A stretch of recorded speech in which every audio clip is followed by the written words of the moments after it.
अगर उस दिन भगवान शिव विष न पीते तो आज ये संसार शायद अस्तित्व में नहीं होता। ये वो समय था जब सृष्टि अपने संतुलन के लिए संघर्ष कर रही थी।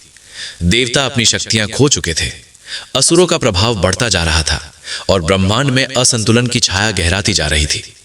देवताओं ने जब अपनी दुर्बलता को समझा तब वे समाधान की खोज में ब्रह्मा और विष्णु के पास पहुंचे। उन्हें बताया गया कि क्षीर सागर का मंथन करना होगा। उसी मंथन से अमृत निकलेगा, वो अमृत जो देवताओं को फिर से शक्तिशाली बना देगा और सृष्टि में संतुलन लौटा देगा। लेकिन यह कार्य सरल नहीं था। देवताओं को असुरों के साथ मिलकर काम करना था। शत्रु होकर भी सहयोग करना यही पहली परीक्षा थी। मंथन के लिए मंदराचल पर्वत को मथानी बनाया गया, नागराज वासुकी को रस्सी बनाया गया। एक ओर देवता, दूसरी ओर दानव। जब मंथन आरंभ हुआ तो समुद्र की गहराइयां कांप उठीं, लहरें आकाश को छूने लगीं, जल के भीतर छिपी अनगिनत शक्तियां जागृत होने लगीं। धीरे धीरे समुद्र से अनेक रत्न निकलने लगे। कामधेनु, उच्चैश्रवा अश्व, ऐरावत, लक्ष्मी, कौस्तुभ मणि और कई दिव्य वस्तुएं। हर रत्न के साथ उत्साह बढ़ता गया। सबको प्रतीक्षा थी उस अमृत की जिसके लिए यह सब प्रयास हो रहा था। परंतु अमृत से पहले जो निकला वो किसी ने नहीं सोचा था। अचानक समुद्र के भीतर से धुएं का घना गुबार उठा। आकाश काला पड़ गया। अग्नि की लपटें चारों दिशाओं में फैलने लगी। वो था हलाहल विष, इतना प्रचंड, इतना घातक कि उसकी उष्णता से वायु भी जलने लगी। पृथ्वी कांप उठी, पर्वत दरकने लगे, नदियां उबलने लगी। देवता भयभीत हो गए। असुरों के चेहरे का रंग उड़ गया। जिस अमृत की चाह में वे एकजुट हुए थे उससे पहले मृत्यु सामने खड़ी थी। हलाहल की ज्वाला केवल शरीर को नहीं, अस्तित्व को भस्म कर सकती थी। उसकी एक बूंद भी पूरी सृष्टि के विनाश के लिए पर्याप्त थी। देवताओं ने उसे रोकने का प्रयास किया पर कोई उपाय काम नहीं आया। ब्रह्मांड का संतुलन टूटने लगा। तब सभी को एक ही नाम स्मरण हुआ, शिव। वे सब कैलाश की ओर दौड़े। वहां हिम के मध्य शांति में लीन, ध्यान मग्न बैठे थे महादेव। उनके चारों ओर निस्तब्धता थी, जैसे समय भी वहां आकर ठहर गया हो। देवताओं ने हाथ जोड़कर प्रार्थना की। उन्होंने कहा, प्रभु, सृष्टि विनाश के कगार पर है। हलाहल विष सब कुछ नष्ट कर देगा। हमें आपकी शरण चाहिए। शिव ने धीरे से नेत्र खोले। उनकी दृष्टि में न भय था न चिंता, केवल करुणा थी। वे उठे, बिना किसी हड़बड़ी के, बिना किसी प्रश्न के वे उस स्थान पर पहुंचे जहां विष फैल रहा था। चारों ओर अराजकता थी पर उनके कदम स्थिर थे। उन्होंने उस प्रचंड विष को देखा। वो केवल द्रव्य नहीं था, वो विनाश की मूर्ति था। उसकी ज्वाला से दिशाएं जल रही थीं, प्राणियों की चीखें गूंज रही थीं, प्रकृति कांप रही थी। तभी माता पार्वती उनके समीप आई। उन्होंने चिंतित स्वर में कहा, स्वामी, ये विष अत्यंत घातक है। यदि आपने इसे ग्रहण किया तो। शिव मुस्कुराए। वो मुस्कान त्याग की थी, विश्वास की थी। उन्होंने शांत स्वर में कहा, यदि मैं नहीं तो कौन। उनके शब्दों में कोई अहंकार नहीं था, केवल कर्तव्य था। उन्होंने अपने करों में हलाहल उठाया। सृष्टि जैसे अपनी श्वास रोक कर देख रही थी और फिर उन्होंने वो विष पी लिया। क्षण भर के लिए समय थम गया। देवता स्तब्ध थे, असुर मौन थे, पृथ्वी कांप रही थी। विष उनके कंठ तक पहुंचा। माता पार्वती ने तुरंत उनका कंठ थाम लिया ताकि वो विष उनके शरीर में न फैले। विष उनके गले में रुक गया। उनके कंठ का रंग नीला हो गया। उसी क्षण से वे नीलकंठ कहलाए। विष की ज्वाला भीतर जल रही थी।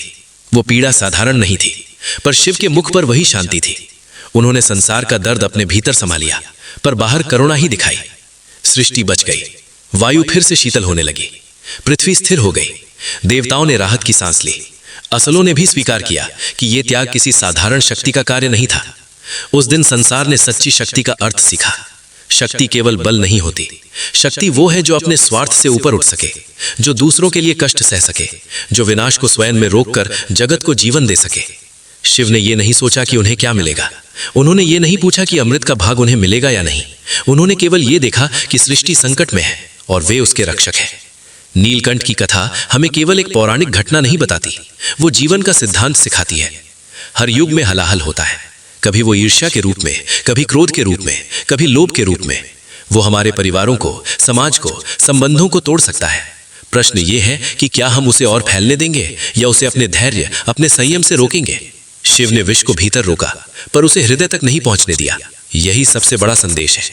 जीवन में कड़वाहट आएगी, लोग गलत कहेंगे, परिस्थितियां कठिन होंगी, पर यदि हम उस विष को अपने हृदय में उतरने दें तो हम स्वयं जलने लगेंगे। यदि हम उसे कंठ में ही रोक लें, धैर्य से, समझ से, तो हम भी अपने जीवन के नीलकंठ बन सकते हैं। त्याग का अर्थ स्वयं को मिटा देना नहीं है। त्याग का अर्थ है सही समय पर सही निर्णय लेना, भले ही वो कठिन हो। शिव का त्याग हमें साहस देता है कि हम दूसरों के लिए खड़े हों, अन्याय के सामने मौन न रहें और संकट में पीछे न हटें। जब भी संसार में अंधकार बढ़ता है, तब कोई न कोई नीलकंठ बनता है।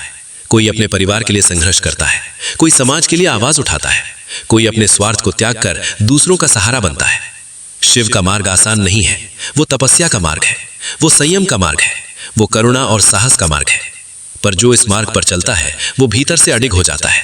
उसे परिस्थितियां डिगा नहीं पाती, क्योंकि उसने सीख लिया होता है कि सच्ची शक्ति बाहर नहीं, भीतर होती है। कल्पना कीजिए, यदि उस दिन शिव ने कहा होता कि ये मेरा कार्य नहीं है, यदि वो भी पीछे हट जाते तो क्या होता? सृष्टि का संतुलन टूट जाता, जीवन समाप्त हो जाता, अमृत का मिलना व्यर्थ हो जाता। पर उन्होंने इस जिम्मेदारी उठाई और यही उन्हें महादेव बनाता है। आज भी जब हम हर हर महादेव कहते हैं तो वो केवल जयकारा नहीं होता, वो स्मरण होता है उस त्याग का, उस साहस का, उस करुणा का। वो याद दिलाता है कि हमारे भीतर भी वही चेतना है, वही शक्ति है। यदि हम अपने जीवन में दूसरों के लिए एक कदम आगे बढ़ जाए, यदि हम किसी के दर्द को बांट लें, यदि हम किसी संकट में सहारा बन जाए, तो हम शिव के मार्ग पर चल रहे हैं। नीलकंठ की कथा हमें यह नहीं कहती कि विष खोजो, वो कहती है जब विष सामने आए तो उससे भागो मत, धैर्य से उसका सामना करो, अपने भीतर की शक्ति को पहचानो। संसार आज भी चुनौतियों से भरा है, पर जब तक त्याग, साहस और करुणा जीवित है, तब तक सृष्टि सुरक्षित है। और जब भी कोई निस्वार्थ भाव से दूसरों के लिए खड़ा होता है, कहीं ना कहीं शिव मुस्कुराते हैं। अगर आप महादेव के सच्चे भक्त हैं, तो उनके संदेश को अपने जीवन में उतारिए। दूसरों के लिए जीना सीखिए, कठिन समय में पीछे मत हटिए और हर परिस्थिति में धैर्य बनाए रखिए, क्योंकि सच्ची भक्ति केवल शब्दों में नहीं, कर्मों में होती है। हर हर महादेव।